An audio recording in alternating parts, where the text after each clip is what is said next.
अस्सलाम वालेकुम दोस्तों, कैसे हैं आप। इस वक्त दो ताकतें ऐसी हैं जिस पर दुनिया की नज़रें जमी हुई हैं और ये दो ताकतें अमेरिका और चाइना हैं। ये जहाँ कहीं भी जाते हैं, जहाँ कहीं भी स्पीच करते हैं, दुनिया भर के न्यूज़ चैनल्स, दुनिया भर के न्यूज़पेपर्स सभी इनकी न्यूज़ को हेडलाइंस बनाते हैं और कहीं ना कहीं पे इनको डिस्कस करना स्टार्ट कर देते हैं।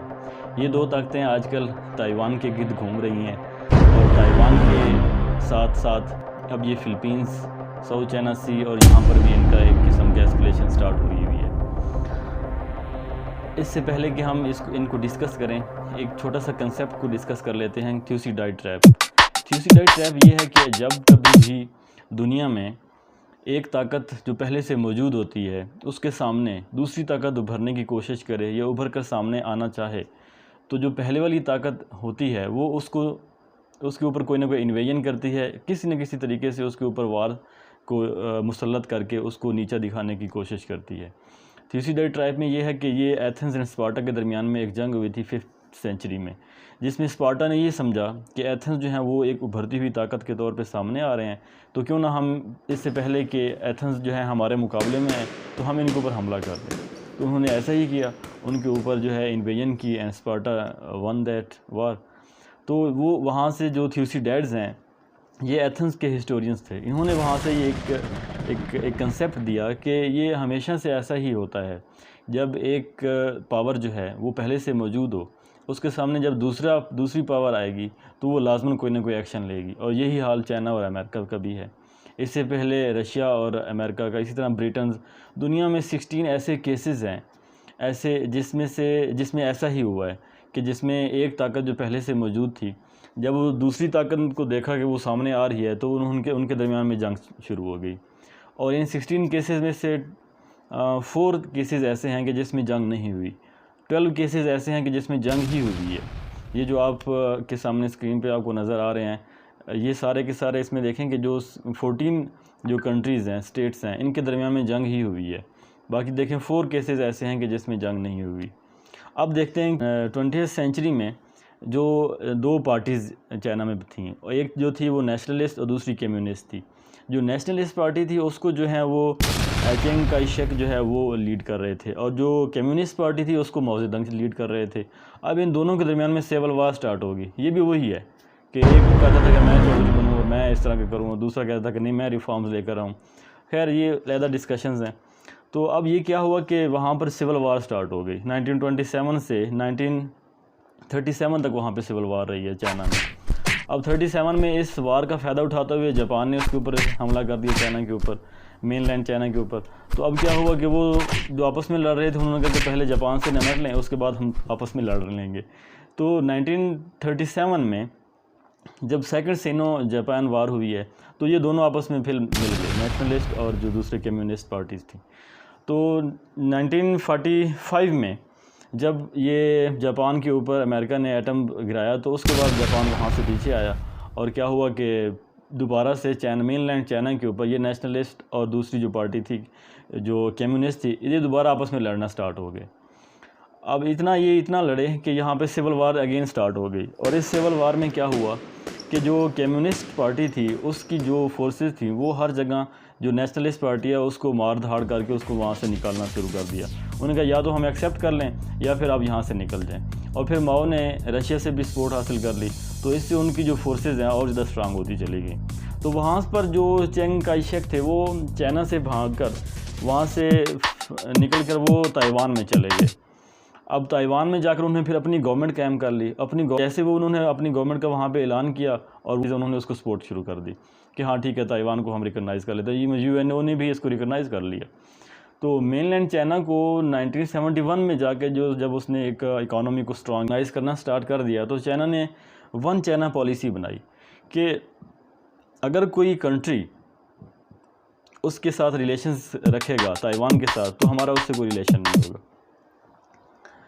तो अब जो स्टार्ट है मसला कि ताइवान के साथ जो चाइना जो है वो मिलिट्री ड्रिल्स कर रहा है, और वो किसी भी टाइम वो कहता है कि मैं इसके ऊपर जो है वो एस्केलेशन स्टार्ट हो जाएगी हमारी इसके साथ। तो ताइवान जो है ये 2 करोड़ 30 लाख लोगों का मुल्क है, और यहाँ इसका जो टोटल एरिया है वो 36,000 किलोमीटर है, और 161 किलोमीटर जो है फ्राम मेन लैंड चाइना है, और चाइना और ताइवान के दरमियान में एक ताइवान स्ट्रेट है और वो 161 किलोमीटर की उसका टोटल लेंथ बनती है। अब इसका इशू मेन ये हुआ है कि अगस्त में नैन्सी पेलोसी ने जो इंडो पैसिफिक के टूर पे निकली थी, तो उन्होंने कहा था कि मैं मलेशिया जाऊंगी, इसके अलावा मैं उस पर जो दूसरे एशिया के कंट्रीज़ है वहाँ पे जाएंगे हम। लेकिन आफ्टर 25 ईयर्स उसने ताइवान की सरज़मीन पे कदम रखा, तो चाइना ने अपनी फोर्सेस को मूव करना स्टार्ट कर दिया, और जैसे वहाँ से निकली तो ताइवान के इर्द गिर्द उसने अपने जो ऐसे वार्निंग दी ताइवान को कि अगर दोबारा इस तरह का कोई इशू हुआ तो हम फिर वहाँ आपके ऊपर इन्वेजन स्टार्ट करेंगे, आपके ऊपर हमला कर देंगे। अब क्या हुआ कि 5 अप्रैल ताइवान की जो प्रेसिडेंट हैं साई इंग वेन, उसने अमेरिका का दौरा किया है, और जैसे ही वो 5 अप्रैल को वहाँ पर गई हैं, वापस आई हैं, तो वापस आने के फ़ौरन बाद ही ताइवान के इर्द गिर्द चाइना की आर्मी ने अपने पॉइंट पे ड्रिल्स स्टार्ट कर दिए हैं, मिलिट्री ड्रिल्स को। अब उसके साथ क्या हुआ है कि जैसे उसने मिलिट्री ड्रिल स्टार्ट किया तो अमेरिका ने कहा कि हम ताइवान के साथ हैं, उसकी सपोर्ट करेंगे। तो अब इनको दोनों के दरमियान एक अगेन एस्केलेशन स्टार्ट हो गया। जैसे ही चाइना की मिलिट्री ड्रिल्स एंड हुई हैं तो अमेरिका ने 17,000 ट्रूप्स के साथ फ़िलिपीन के साथ मिलकर वहाँ पे मिलिट्री ड्रिल्स स्टार्ट कर दी हैं।